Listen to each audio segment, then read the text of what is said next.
It was 11:47 p.m. when Flight 722 took off from Hartsfield-Jackson International Airport, heading for Los Angeles. The night sky outside the aircraft was pitch black, and most passengers were already drifting off to sleep, wrapped in thin airline blankets, with headphones snugly in place and tray tables stowed. However, in seat 17A, a teenage boy named Ethan Parker sat upright, his hands resting on a black nylon backpack that was zipped tightly. If you asked anyone who knew Ethan back in his hometown of Atlanta, they would likely describe him with 3 words: intelligent, reserved, and a bit of a loner. Ethan had just spent the past 3 days at the National STEM Futures Conference in Phoenix, representing his high school Riverside Tech Academy. It wasn't the kind of place that garnered much attention. The computers were outdated, and the science lab was essentially a cramped closet. Yet, Ethan stood out among his peers, not because he was loud or boisterous, but because his projects consistently worked. Tucked inside his backpack was the certificate he earned for placing second in the Junior Engineering Showcase. More than anything, he cherished the moment when a retired NASA engineer praised him for having a mind for systems, a compliment that filled him with pride, even if he didn't fully understand what it meant. As he gazed out the window, he saw nothing but stars, scattered like grains of sand across the vast expanse of the sky. Nearby, a man snored softly, and across the aisle, a baby let out a sleepy whimper. The air was dry. The cabin lights dimmed low, creating an atmosphere of calm. Then came an announcement over the intercom. "Ladies and gentlemen, we ask that you remain seated with your seatbelts fastened. We are expecting some light turbulence ahead." Ethan leaned back, untroubled by the prospect of turbulence.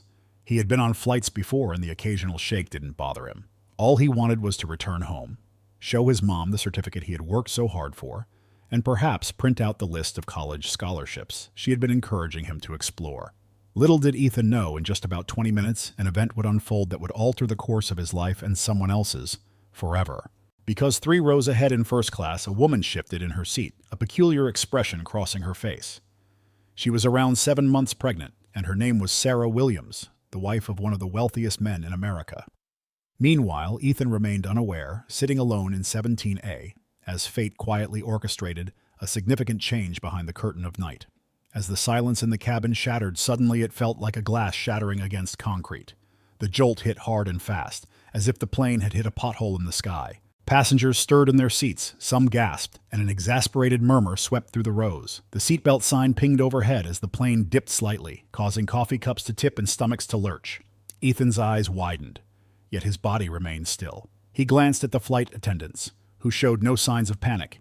He took that as a reassuring sign. He had read somewhere that watching the crew was a good way to gauge whether to be scared. But then, a different sound pierced through the usual hum of the flight, an unmistakable cry of distress from the front of the cabin.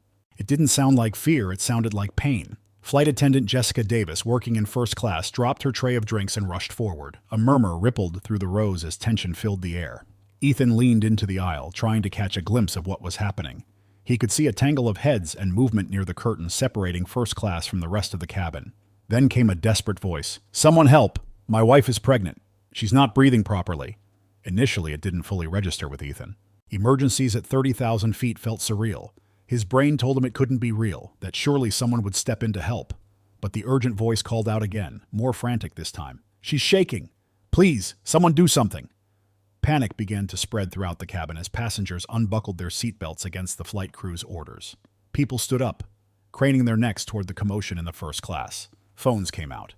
The desperate voice belonged to a tall man in a rumpled gray hoodie, Mark Williams, Sarah's husband.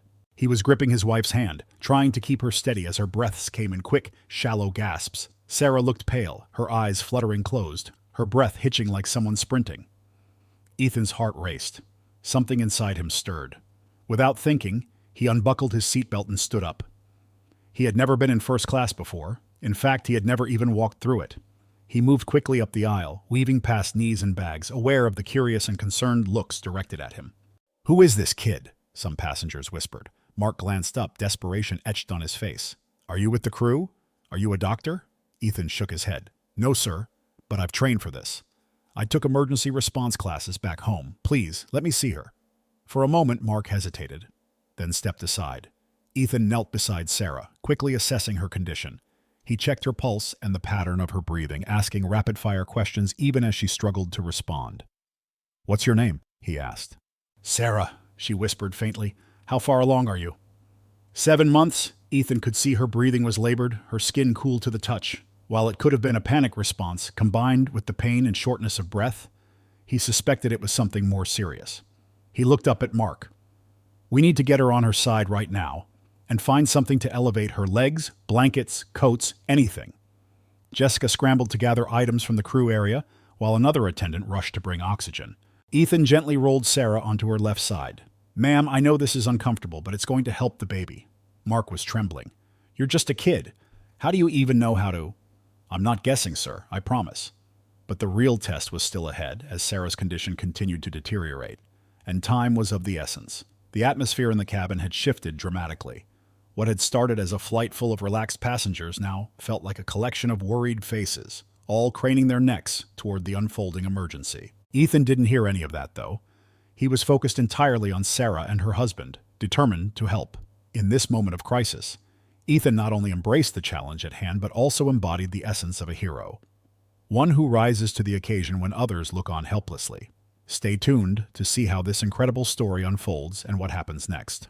As the cabin fell into a tense silence, the atmosphere shifted from calm to chaos in an instant. Ethan could feel the urgency in the air as passengers began to murmur and shift in their seats. The cries of distress from Mark Williams, Sarah's husband, rang out again, cutting through the confusion. "Somebody help! My wife is pregnant and she can't breathe right!" The desperation in his voice sent a jolt of adrenaline through Ethan. People around him began to react. Several passengers unbuckled their seatbelts, ignoring the flight crew's commands to remain seated. A woman across the aisle pulled out her phone, ready to call for help, while another passenger stood up, trying to peer over the seats to understand the situation better. The flight attendants rushed toward first class, their faces a mix of concern and determination. Ethan's heart raced as he watched the scene unfold. He had never faced a real emergency before, but the training he had received in his emergency response classes flooded back to him. He had to act quickly. With a deep breath to steady his nerves, he pushed past the curious onlookers and made his way to the front of the aircraft. When he reached first class, he knelt down beside Sarah, who was slumped in her seat. She looked pale and weak, her breaths coming in short, shallow gasps. Mark was holding her hand tightly, his face a mask of panic. "Please, help her," he pleaded, his voice cracking. Ethan could see the fear in Mark's eyes, a fear that mirrored his own. "Sarah, I need you to focus on me," Ethan said gently, trying to keep his voice calm. "Can you tell me how you're feeling?" She managed to nod slightly, her eyes fluttering open just enough to meet his gaze. I don't know," she whispered, her voice barely audible. "It hurts. I can't breathe." Ethan's mind raced as he assessed her condition. He recalled the signs of a possible placental abruption, a serious complication that could endanger both Sarah and her baby. He needed to act fast. "We have to get you on your side," he instructed, glancing up at the flight attendants who were now gathering around them. "Can someone bring me some blankets or any items to elevate her legs?" he called out. Jessica, the flight attendant, nodded and quickly dashed off to fetch what he needed. Ethan turned his attention back to Sarah. "You're going to be okay. We're going to help you." Mark stood beside Ethan, wringing his hands with anxiety. "You're just a kid. How do you know what to do?" he asked, disbelief and fear evident in his voice. Ethan met his gaze. "I took emergency response training back home. I'm not guessing. I promise I know how to help." His confidence seemed to ease some of the tension in Mark's shoulders, even if only slightly. As they worked together, Ethan gently rolled Sarah onto her left side, instructing her to breathe slowly. "In and out, just like we practiced," he encouraged, drawing on the calming techniques he had learned. He could feel the eyes of the other passengers on him, their collective anxiety palpable as they leaned forward, eager for updates on the situation. Though the cabin was filled with uncertainty, Ethan found clarity in the chaos. He was determined to keep Sarah stable until they could land and get her the help she needed. He glanced around, noticing a few passengers in scrubs who appeared to be healthcare professionals. "Can anyone help monitor her pulse and keep the oxygen flowing?" he asked, feeling a sense of urgency. One woman stepped forward, her expression serious yet supportive. "I'm a nurse. I can help," she said, quickly taking charge alongside Ethan. Together they worked to stabilize Sarah, their combined efforts a small beacon of hope amid the growing panic. As the plane continued its flight, the reality of the situation settled in for Ethan. He was no longer just a teenager on a flight. He had become part of something much larger. With every passing moment, he felt the weight of responsibility pressing down on him. He wasn't just trying to save a life. He was fighting for the future of the child that Sarah carried. Stay tuned as the drama unfolds and witness the incredible actions that will shape the lives of all involved. As Ethan knelt beside Sarah, He could see panic creeping into her eyes. She was struggling to breathe and the color in her face was fading. The urgency of the situation intensified as he worked to keep her calm. "Sarah, listen to me," he said, trying to maintain a steady tone. "You're going to be okay, but I need you to focus. Can you take a deep breath for me? In and out." Sarah nodded weakly, her lips trembling. Ethan felt a surge of determination. He knew he had to act quickly to stabilize her condition. "Mark, stay close to her," he instructed. "Your voice will help her stay grounded." Mark knelt beside his wife, his hands tightly gripping hers, his face a mixture of fear and hope. Ethan glanced around the cabin, searching for anything that could help. "Jessica, can you get some blankets and pillows?" he called out to the flight attendant, who was still trying to manage the chaos. "We need to elevate her legs." Jessica returned with a couple of blankets, handing them to Ethan. "Here you go. We're trying to get emergency medical assistance on the line," she said, her voice steady despite the situation. Ethan quickly placed the blankets under Sarah's legs, raising them gently. "Sarah, we need to keep blood flowing to your baby," he explained, his voice soothing yet firm. "You're doing great. Just hang in there." As he worked, Ethan's mind raced. He recalled the emergency response training he had completed back home. They had practiced scenarios like this, life and death situations that felt surreal in a classroom but were now unfolding before him. He had to remember everything he had learned. "Sarah, I think you might be experiencing a placental abruption," he stated, trying to keep her informed. "That's why you're having trouble breathing. We need to keep you calm, okay?" Mark looked at Ethan, his eyes wide with anxiety. "How do you know this? You're just a kid." His disbelief was evident, but there was also a flicker of trust forming in his gaze. "I've trained for this, sir," Ethan replied, meeting Mark's eyes with confidence. "I promise. I won't let anything happen to her." He could feel the weight of responsibility on his shoulders. This wasn't just about saving Sarah. It was about protecting the life of her unborn child. The cabin was electric with tension. Passengers were murmuring, some praying silently, others anxiously peering over the seats as they witnessed the unfolding drama. Ethan could sense their fear, but he pushed it aside, focusing solely on Sarah. He needed to keep her stable until they could land. "Jessica, can you get me some juice or sugar? She might be going into shock," Ethan called out, his voice steady despite the chaos. A moment later, a fellow passenger, a woman in scrubs, stepped forward. "I'm a nurse. I can help monitor her vitals," she said, taking a position beside Ethan. "Great. Can you keep an eye on her pulse and ensure the oxygen is flowing?" Ethan asked, grateful for the extra support. The nurse nodded, quickly getting to work as Ethan continued to guide Sarah through her breathing exercises. "Sarah, we're going to get you through this," he reassured her, gently adjusting the oxygen mask over her face. "Just breathe in and out. You're not alone. We're all here with you." He could feel the atmosphere shifting as the passengers began to rally together, united in their concern for Sarah and her baby. As the plane continued its flight, Ethan felt a surge of adrenaline mixed with fear. Every second counted. He needed to keep Sarah stable until they could land safely. The reality of the situation weighed heavily on him, but he refused to let it crush his spirit. He was determined to fight for Sarah's life and the future of her child. Stay tuned as the situation escalates, and witness the incredible efforts of those who refuse to give up. The tension in the cabin was palpable as the flight continued its course. Ethan's focus remained solely on Sarah, who was becoming increasingly unresponsive.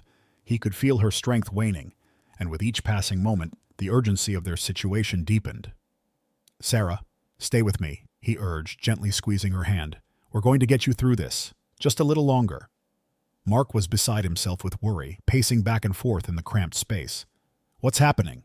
Is she going to be okay?" he asked, desperation creeping into his voice. Ethan could see the fear etched on his face and knew he had to reassure him. "We're doing everything we can," he said, maintaining eye contact with Mark. "The pilots are coordinating an emergency landing, and help will be waiting for us on the ground." As if on cue, the intercom crackled to life, and the captain's voice filled the cabin. "Ladies and gentlemen, we are preparing for an emergency landing in Flagstaff. Please remain seated with your seatbelts fastened." The gravity of the situation weighed heavily on everyone, and a collective murmur of anxiety rippled through the cabin. Ethan could sense the fear in the air, but he focused on Sarah, who was struggling to keep her eyes open. "Hang in there, Sarah. Help is coming," he whispered, wiping the sweat from his forehead with the back of his hand. The nurse beside him kept a vigilant watch over Sarah's pulse, her brow furrowed in concentration. "Her heart rate is dropping," she noted, her voice filled with urgency. "We need to keep her calm and stable until we land." Ethan nodded, feeling the weight of responsibility pressing down on him. He had never faced a situation like this before, but he was determined to make a difference. "Sarah, can you hear me? We're almost there. Just focus on my voice, he encouraged, trying to keep his tone steady. He could see her eyes fluttering, and he was desperate to keep her engaged. The cabin was filled with a mix of fear and support as passengers leaned forward, their eyes wide with concern. "What can we do to help?" someone called out from the back. Ethan turned to address the crowd, grateful for their willingness to assist. "Just stay calm and keep your seatbelts fastened. We need to make sure everyone is safe for landing," he replied, his voice steady despite the chaos around him. As the plane began its descent, Ethan felt a jolt as the aircraft hit turbulence. He glanced at Sarah, whose breathing had become more erratic. "Stay with me, Sarah. Just breathe," he urged, his heart racing. He could feel the panic rising within him, but he fought to keep it at bay. Every moment counted. 10 minutes to landing," the captain announced, and Ethan felt a mix of relief and dread. They were getting closer, but he knew they had to keep Sarah stable until they touched down. He couldn't shake the feeling that time was running out. Suddenly, the plane hit a rough patch of air, causing it to dip sharply. Passengers screamed, and Ethan instinctively shielded Sarah with his body. I've got you," he reassured her, his heart pounding in his chest. The turbulence was intense, but he refused to give in to fear. He kept his focus on Sarah, reminding her to breathe as he felt the plane finally level out. As they approached the runway, the cabin filled with the sounds of emergency preparations. Ethan could hear the flight attendants relaying vital information to the ground crew. "We need paramedics ready at the tarmac," one of them shouted. Ethan felt a flicker of hope. Help was on the way. The wheels touched down with a hard thud, and the cabin erupted in a mix of relief and tension. The plane rolled to a stop, and the doors flew open almost immediately. EMTs rushed on board, their expressions serious but determined. Ethan moved aside as they quickly assessed Sarah's condition. "Stay back," one of the paramedics instructed, gently pushing Mark aside as they worked to stabilize Sarah. Ethan felt a wave of exhaustion wash over him, but he knew he couldn't leave just yet. He had been a part of this fight, and he couldn't turn away now. As they lifted Sarah onto a stretcher, Mark clung to her hand. "I'm right here, Sarah. You're going to be okay," he said, his voice shaky but filled with love. Ethan watched as they wheeled her out of the aircraft, feeling a mix of relief and anxiety. They had made it through the flight, but the battle was far from over. Stay tuned as the story continues, revealing the impact of this harrowing experience on everyone involved. As the EMTs wheeled Sarah away on a stretcher, Ethan felt a mixture of relief and anxiety wash over him. The immediate crisis had passed, but he knew that the real battle was just beginning for Sarah and her family. Mark followed closely beside the stretcher, his face a mask of worry, clutching his wife's hand tightly as they disappeared from view. Ethan stood at the door of the plane, taking a moment to steady himself, the adrenaline still coursing through his veins. Once the cabin was cleared and the remaining passengers were allowed to disembark, Ethan felt a sense of accomplishment mingled with exhaustion. He had faced a life-or-death situation and had done everything he could to help. The flight attendants thanked him, their expressions filled with gratitude. "You were incredible back there," Jessica said, her eyes shining with admiration. "I don't know what we would have done without you." Ethan shrugged, still processing the gravity of what had just happened. "I was just doing what I could," he replied modestly, but inside he felt a surge of pride. He had stepped up when it mattered most, and the realization of that was beginning to sink in. As he exited the terminal, Ethan saw a group of reporters waiting outside, their cameras flashing as they scrambled for a story. The news of the emergency landing had already spread, and now they were eager to capture the details. Ethan felt a wave of anxiety wash over him as they approached, but before he could slip away, one of the reporters called out, "Excuse me, are you the teenager who helped save the pregnant woman on board?" Caught off guard, Ethan hesitated. He wasn't looking for attention or recognition. He had acted out of instinct and a desire to help. "I just did what anyone would do in that situation," he said, trying to downplay his role. However, the reporter pressed on, "No, what you did was extraordinary. You saved 2 lives tonight. Can you tell us how you felt during the ordeal?" Ethan took a deep breath, glancing around at the crowd that had gathered, all eyes on him. He knew this was a chance to share a message that could inspire others. "I was scared, to be honest," he admitted. "But I knew I had to act. I just kept thinking about Sarah and her baby. I wanted to be there for them." His voice trembled slightly, but he held his ground. "It's important for all of us to be prepared for emergencies. You never know when you might need to step up and help someone." The words resonated with the crowd, and Ethan could see nods of agreement. He felt a sense of purpose in sharing his experience, hoping it might encourage others to take training in first aid or emergency response. Meanwhile, in the hospital, Sarah underwent emergency treatment and news of her condition began to spread. The doctors confirmed that both she and her baby were stable, thanks in large part to Ethan's quick thinking and actions. Mark, overwhelmed with gratitude, reached out to Ethan later that evening. "I can't thank you enough for what you did for Sarah and our baby," he said, his voice filled with emotion. "You saved them." Ethan felt a rush of warmth at Mark's words. "I'm just glad they're okay," he replied sincerely. "I didn't want to lose them." In the days that followed, the story gained traction in the media.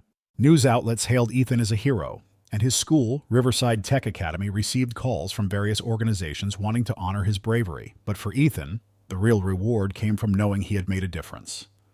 Mark and Sarah wanted to do something meaningful in response to Ethan's actions. They decided to partner with Riverside Tech Academy to establish a scholarship fund for students interested in pursuing careers in medicine and emergency services. They wanted to ensure that more young people would have the opportunity to learn how to respond in emergencies, just as Ethan had. Ethan was moved by their generosity and commitment. The fund would not only honor Sarah's recovery, but also inspire others to step up in times of need. He realized that his experience had sparked something much larger than just a single act of heroism.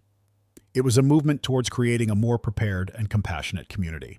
As Ethan stood at the launch of the scholarship fund, surrounded by friends, family, and community members, he felt a renewed sense of purpose. He may have started as a quiet teenager on a flight, but he was now a catalyst for change, proving that one person's actions can ripple out and inspire many. Stay tuned as this incredible journey continues, showcasing the power of kindness and the impact of one young hero. As the days turned into weeks, Ethan found himself reflecting on the whirlwind of events that had changed his life forever. The emergency landing, the panic, and ultimately the triumph of saving Sarah and her baby had brought him to new heights of understanding about himself and the world around him. The scholarship fund, named in honor of Sarah and her child, had officially launched at Riverside Tech Academy, and the community had rallied around this cause with overwhelming support. At the ribbon-cutting ceremony for the scholarship fund, Ethan stood alongside Sarah and Mark, who were both looking healthier and more vibrant than ever. Their baby boy, named Lucas, was the center of attention, cradled lovingly in Sarah's arms. The sight of the little family brought a smile to Ethan's face. He felt proud to have played a role in their story. As the crowd gathered, Ethan took a deep breath, preparing to speak. He had never been one for public speaking, but this felt important. "Thank you all for being here today," he began, his voice steady but filled with emotion. "I never expected to be in this position, and I certainly never thought that helping someone in need would lead to something so incredible." He paused, glancing at Sarah and Mark, who were smiling with pride. "When I saw Sarah in trouble, I didn't think about being a hero or what it would mean for me. I just acted on instinct. I wanted to help her and protect her baby. It's moments like these that remind us how important it is to be prepared and to look out for one another." The audience listened intently, and Ethan could see the impact of his words. "I hope that this scholarship fund will inspire more young people to learn about emergency response, first aid, and the importance of helping others. We never know when we might find ourselves in a situation where we have to step up and make a difference." As he spoke, Ethan felt a wave of gratitude wash over him. He was grateful for the training he had received, for the support of his community, and for the chance to make a positive impact. He realized that heroism doesn't always come in grand gestures. Sometimes it's simply about being present and ready to act when needed. After his speech, Sarah approached Ethan, her eyes shining with gratitude. "You're not just a hero to us, Ethan. You've inspired so many people," she said, her voice warm. "Thank you for everything you did that night. You saved both our lives." Ethan felt a lump in his throat as he replied, "I'm just glad you and Lucas are okay. That's what matters most." The launch of the scholarship fund became a significant moment in the community. It garnered local media attention, and soon enough, students from neighboring schools expressed interest in joining the program. They wanted to learn about emergency response and first aid, inspired by Ethan's story. In the months that followed, Ethan became an advocate for emergency preparedness. He volunteered to teach classes at Riverside Tech Academy, sharing his experience and encouraging students to take their training seriously. He wanted them to understand that in any crisis, every second counts, and being ready to help can save lives. As Ethan looked back on that fateful flight, he realized how it had transformed him. He was no longer just a quiet teenager with dreams of engineering. He was now a voice for change, a symbol of what it meant to act selflessly in the face of adversity. Through his journey, Ethan learned that heroism is not defined by age or experience, but by the courage to take action when it matters most. He understood that anyone could be a hero, and sometimes the most significant impacts come from simply caring for others. In the end, Ethan's story became a reminder to all. Heroes don't always wear capes. Sometimes they are ordinary people who choose to rise to the occasion and make a difference in the lives of others. Remember, if you've learned something from this story, share it with someone who needs to hear it. You never know how your actions might inspire change.